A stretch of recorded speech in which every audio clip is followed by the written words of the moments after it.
All right, we are live. Hello, hello. Happy Wednesday, everybody. Happy regular macro day in the Trim Bootcamp world. For those of you guys who are new here, I'm Kate Horning. I'm a chef and nutritionist. I'm the creator of A Healthy Passion, which is a meal planning app that I created for you guys to help make it super simple to plan out your week, go into your week with all the groceries you need to get a healthy meal on the table quickly, and stay on track with your goals. So if you guys are not cooking with A Healthy Passion yet, go check it out, ahealthypassion.com. I do have a free trial if you've never tried it before, so you can just message me for that link. But if you guys are wanting to get started with carb cycling, A Healthy Passion literally lays out the plan for you. We've got auto features. You can push a button, plugs in your entire day, and again, you know exactly what to eat to help reach your health and fitness goals, to get those groceries and go into every week empowered, excited, and in control. So tonight we're making a really simple, I call it my 5-minute pasta sauce. This is so great for a busy weeknight. You can do the tomatoes up in advance, so I do them the night before. It takes about 5 minutes to cut up the tomatoes and then 5 minutes to cook the pasta. So really it's a 10-minute meal, but 5 minutes spent after you come home from a busy day. So if you know you've got kids' sports or you've got a meeting that goes late or something like that, this is a great meal where you can come home and again, get dinner on the table, the amount of time it takes to cook the pasta. So I'm gonna walk you guys through what I've done in advance. And typically you wanna do this at least 4 hours in advance. I did it this morning, so if you have time before work, which I know a lot of you guys don't, I did. Or you could do it the night before. And basically what I've done is I just halved my cherry tomatoes and put them in a bowl. And then to the cherry tomatoes I've added zest and juice of a lemon, 1 garlic clove, 2 tablespoons of olive oil, Celtic salt, and some black pepper. Also gonna add some red pepper flakes because that's the way I like to roll, a little spice. And then I just let this sit, and what this has done is sort of soften the tomatoes. It's infused that garlic into the juices, and the salt has kind of drawn out some moisture, so you've got this really pretty, really nice sauce. So that is it, and again, you want to do this in advance. If you do forget to do it in advance, you can always do it right before serving. You're just not going to have quite the sauce that you would if you allow those tomatoes to really marinate. I don't know what it is about this burner. It always wants me to touch it before I'll turn on. I actually have my water almost ready to go, so let's see, we might use that one. There we go. Okay, so now I'm just gonna bring my pot of water to a boil, and I've already boiled it and turned it off. And this is a tip, I do this a lot for dinner parties, but if you guys are like wanting to have dinner come together quickly and you're waiting for someone to get home from work, or you're not quite sure, when it's going on the table, I'll actually heat my water up and just leave it, and then I'll flick it on right before I'm ready, and it boils in like a minute or two. So I'm gonna get some salt into my water, and this is a step, see it's already boiling. This is a step that I love to really season every layer of the dish. So pasta is one of those things where it has a lot of potential, but it really doesn't have a lot of flavor on its own. So anytime I cook pasta, I always add about a tablespoon of salt to my water. And what that's gonna do is allow the pasta to really be seasoned, and then the sauce is seasoned, and every single layer of the dish has flavor. Okay, so I'm just gonna drop this in, and I'm using angel hair. I'm using angel hair because it cooks the quickest of any pasta. You could use spaghetti, you could use fettuccine. I'm actually just gonna go ahead and cook all of this because I have about 7 ounces left and I need 6, but when you have a husband who eats like mine, a little extra is always a good thing. And angel hair pasta, again, is super thin, so it cooks very quickly, but any pasta will do. You can also use fresh pasta. You'll see in a lot of the Healthy Passion recipes I call for fresh pasta simply because of the cooking time. It's like 2 minutes. So if you are short on time, fresh pasta is the way to go. And nutritionally, it's pretty much the same, so you don't have to worry about swapping it in and out, but it just depends on your preferences. Okay, so that's gonna take about 3 or 4 minutes until it's al dente. One tip I have for you guys when you are cooking pasta is whatever it says on the box, subtract about 2 minutes and then taste it at that point. Because what you want is you want your pasta to have a nice bite. You want it to be tender, but you want to be able to really have a little resistance there. If your pasta's too mushy, it just kind of like loses the texture and it doesn't taste as good. So I'm gonna turn my heat down, and really from here, just kind of wait. So I'm going to go ahead and get my Parmesan Reggiano cheese grated. We're gonna use about a 1/4 cup of cheese in this. And I've got some basil to slice, and once the pasta's done, we're just gonna sort of toss it all together and dinner is gonna be ready to go. So I'm going to grab in the dishwasher from earlier, my Parmesan Reggiano cheese. And if you guys are new here, you know I always like the best ingredients, so obviously this is a dish that's best in season, when tomatoes are in season in the summertime.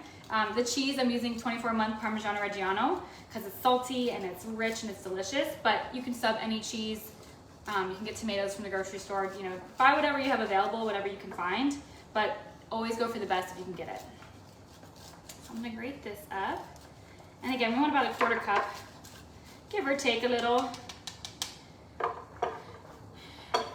And then I'm gonna do my basil. And another tip I wanna share with you guys is for fresh basil, don't put it in the fridge. When you get it from the garden, get it home from the grocery store, just keep it in some water on the countertop like you would fresh flowers, and it'll last so much longer.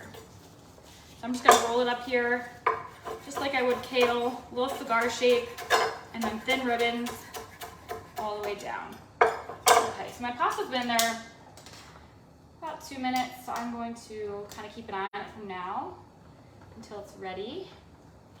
Just give it a little taste. And I've always tried those tricks of like throwing it at the wall or, timing it. I feel like tasting is the best way to go. So that's close, but not quite ready. I'm also gonna grab a little bit of pasta water, about 2 tablespoons. And what that's gonna do is that's gonna take the starch from the pasta, and it's gonna help thicken our sauce and make it cling to the pasta a little better. So that's cooking. This is all ready. Cheese is grated. Basil's good to go. I'm gonna crack open my wine. So tonight we're pairing it with the Conte Pinot Gris, my favorite low sugar wines. And this one has 111 calories per glass of wine, and it has 0.017 carbs. So if you guys are carb cycling or just wanting to live a little healthier in general, wine is one of those things that has a lot of additives typically. It has a lot of sugar, has a lot of carbs if you're not careful.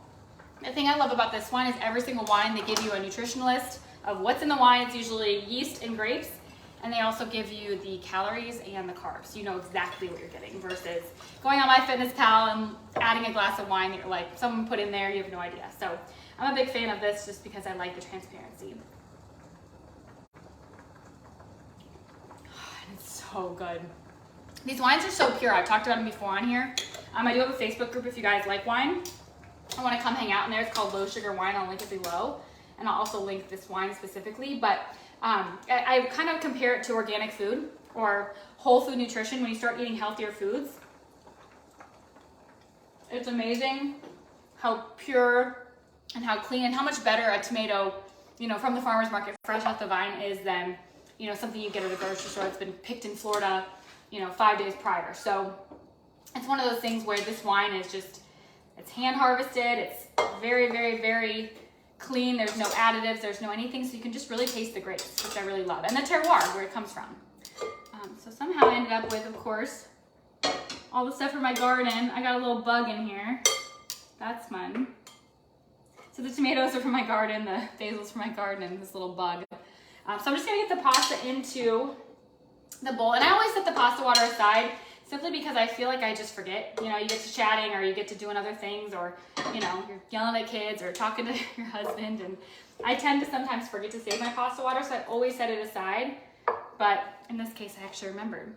So then we're just going to add our tomatoes right on top. And I'm just going to toss it around. And the heat from the pasta is actually going to warm the tomatoes. Now, I forgot to mention, if you guys are doing this in advance, like say the night before, bring the tomatoes out of the fridge about an hour before. I just left it on the countertop this afternoon, so mine are room temperature, but you want your tomatoes to be warmer. You don't want them to be cold. So if you do this the night before, make sure you don't pull them out from the fridge. I'm adding about a 1/4 cup of pasta water, and again, that's just going to help thicken the sauce. And then that cheese is going to help thicken the sauce, and the basil is going to help add that flavor, and it's all going to come together. And then the last thing we need to do is just give it a little taste and season it up. So again, we season the pasta, we season the tomatoes, but we want to go ahead and season everything together. And you can see how beautiful and vibrant. And if you're not a huge fan of raw tomatoes, again, the marinating them sort of kind of cooks them. It's kind of like a ceviche, but you could cut them a little smaller if you don't like big hunks of tomatoes. You could quarter them, and that would be delicious as well. And again, you can see the pasta water sort of thickened up. And it's creating this really luscious, really beautiful, really yummy sauce. Okay, so last thing I'm gonna do is hit it with a little tiny bit more cheese. And then I'm gonna add another pinch of salt, another pinch of red pepper. I'm gonna grab a fork. I'm actually gonna put a little bit on a plate, just so y'all can see how pretty this is. I feel like this bowl is a little large for me to pick up and show you. If you are making the actual recipe, you want about 6 ounces of pasta dried. I think I did more than that. Obviously, I didn't measure it out, but 6 ounces would be 2 portions. Let me see. I want to show you guys just how gorgeous this is, and it's so flavorful. And it's amazing when you use really good ingredients, how delicious and flavorful your food can be without a whole lot of work. Look at that, guys. All right, I'm gonna give it a taste. And I would probably add a little more red pepper flakes to my personal portion, again, just because I like that, but I'm excited. I want to get a little bit of the basil, a little bit of that tomato.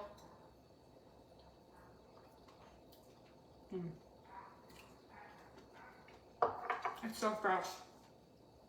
And tomatoes actually like kind of softened with the heat and with that lemon juice. And the basil and that pasta water really created that delicious sauce. Looks yummy. Thank you, Leona. I can't, it's a little far away for me to see. Does a bug have protein? Yes, I think it does. Should I add it back in? I love that you guys think it's cool instead of weird. And I have one more bite.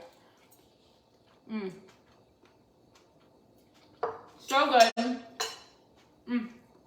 That is summer on a plate. Pairs perfectly with the wine. The wine almost gets sweeter. Oh my goodness, wow. I hope you guys love this recipe. Hope you guys give it a try. The actual recipe typed up, photographed, all the things will be in A Healthy Passion next week. So keep an eye out. The poblanos were so good last night. We loved them. We actually had them left over for lunch today and added beans and rice to mine. So that will also be in A Healthy Passion. If you guys are not using HP yet, go check it out.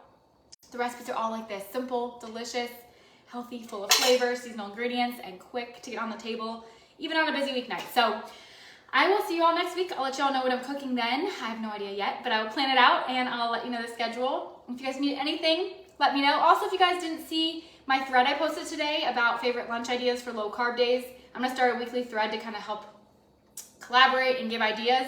Definitely go add to that and check it out. And I'll see you all soon, okay?